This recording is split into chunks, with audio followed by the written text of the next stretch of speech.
A struggling artist donated her painting. Little did she know it moved a millionaire. The words echoed in Maya's mind as she stared at the blank canvas before her, a canvas as empty as her refrigerator, as barren as her bank account. Her fingers, stained with remnants of cerulean and crimson, trembled slightly in the cold of her apartment.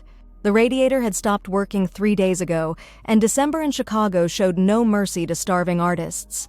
She pulled her threadbare cardigan tighter around her shoulders and glanced at the stack of rejection letters on her desk. 14 galleries, 14 variations of "while your work shows promise," followed by the crushing weight of "not quite what we're looking for at this time."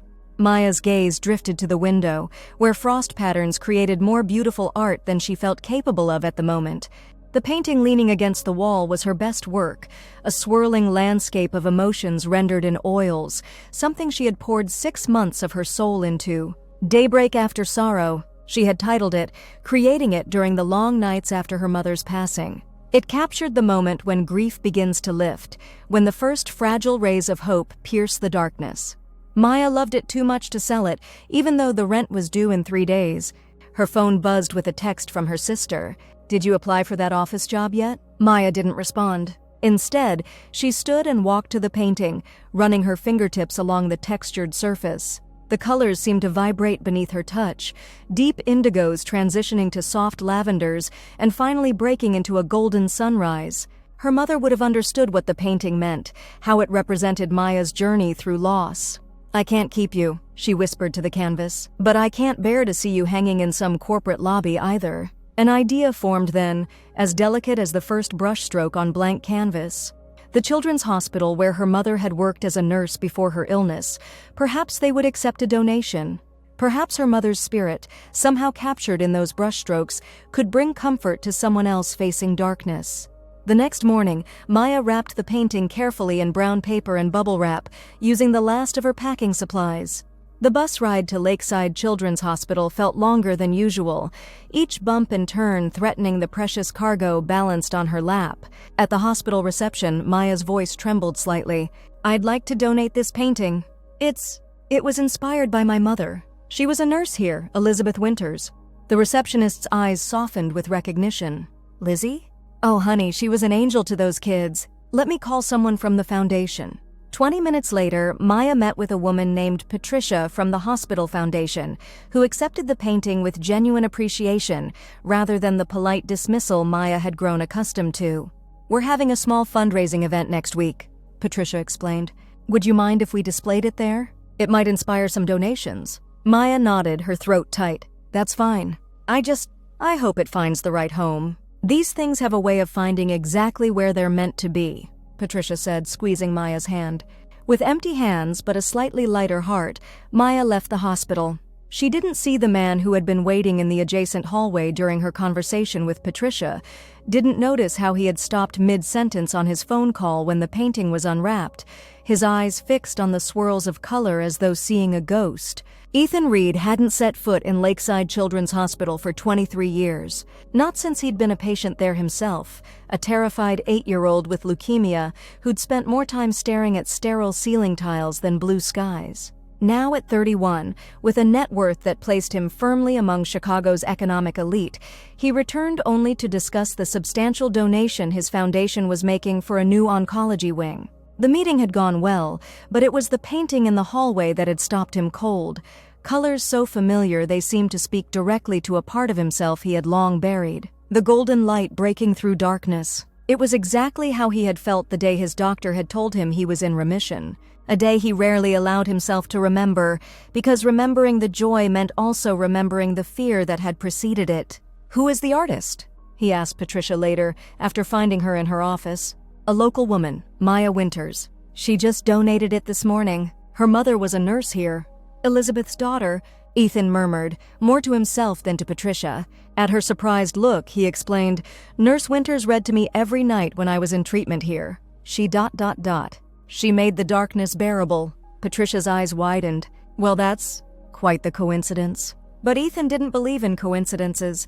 Not anymore. Not after everything he'd survived. "The painting will be at the fundraiser next week?" he confirmed. "Yes, along with other donated items for the silent auction." Ethan nodded once, decision made. "I'll be there."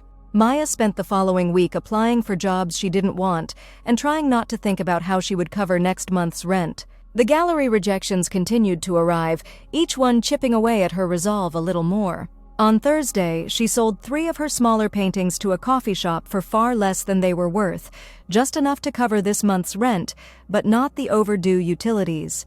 Standing in her shower under lukewarm water that would soon turn cold as the ancient water heater struggled, Maya considered for the first time that perhaps her sister was right. Perhaps it was time to set aside childish dreams and face reality. Art could be a hobby, something she did on weekends between shifts at whatever soul-crushing job would hire her with a fine arts degree and a resume full of unremarkable waitressing positions. The thought made her stomach clench.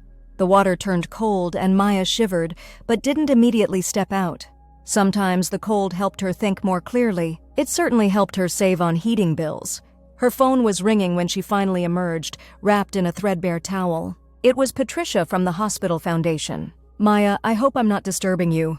I wanted to invite you to our fundraiser tomorrow evening. Your painting has attracted quite a bit of attention already." "Attention?" Maya repeated, her wet hair dripping onto the floor. "Yes, several people who've seen it being set up have asked about it. I thought you might want to be there, meet some potential patrons. Who knows? It could be a good networking opportunity." Maya hesitated. She had nothing appropriate to wear to a fundraiser likely to be attended by Chicago's elite, but the thought of someone connecting with her painting, truly seeing what she had tried to express, that was too tempting to pass up. "I'll be there," she said, already mentally inventorying her meager wardrobe. The hospital's atrium had been transformed for the fundraiser, twinkling lights suspended from the ceiling like captured stars. Maya felt painfully out of place in her one decent black dress, a simple garment she'd found on sale 3 years ago for gallery openings that had never led to success. She'd paired it with her mother's pearl earrings, the only valuable thing she owned but couldn't bear to sell. She moved through the crowd unnoticed, which was exactly how she preferred it. Her painting had been displayed prominently near the entrance to the silent auction area, and Maya watched from a distance as people paused before it. Some merely glanced and moved on, but others stood transfixed, and that alone made the evening worthwhile. "It's extraordinary, isn't it?" The voice beside her was deep, with a warmth that seemed at odds with the crisp, expensive suit its owner wore. Maya turned to find herself looking up at a tall man with dark hair and eyes that seemed to hold something both familiar and unknowable.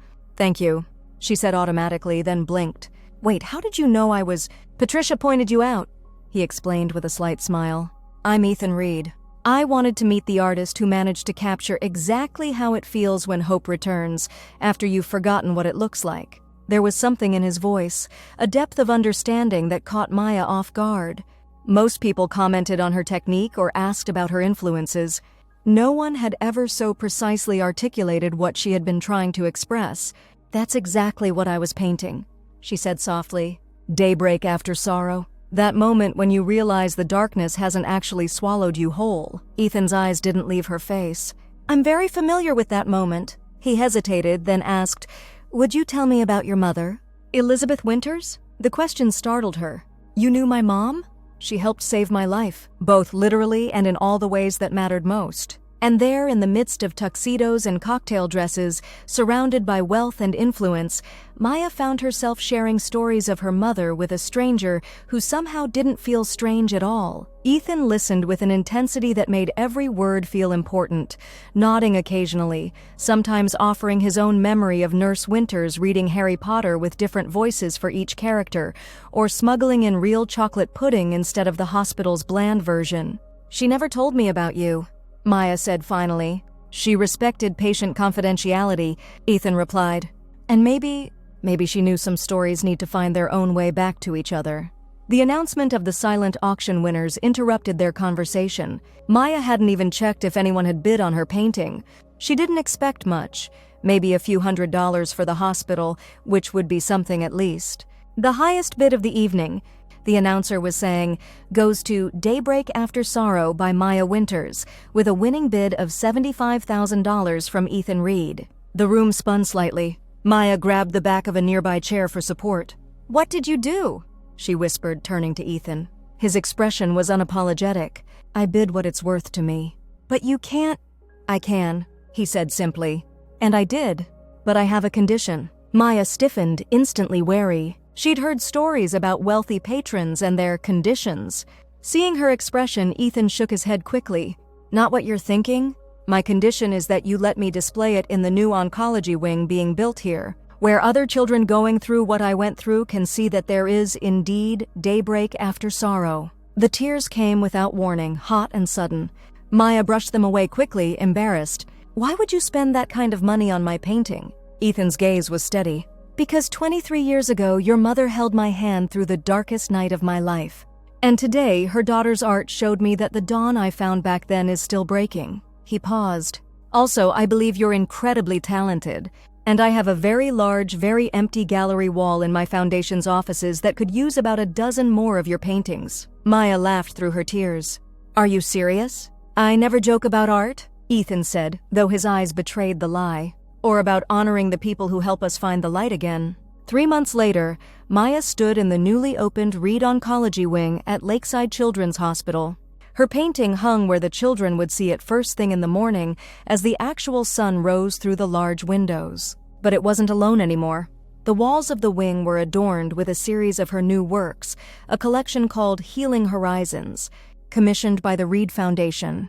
For the first time in her life, Maya had a studio with proper heating, a gallery exhibition scheduled for fall, and a patron who believed in her work enough to introduce her to everyone who mattered in Chicago's art world.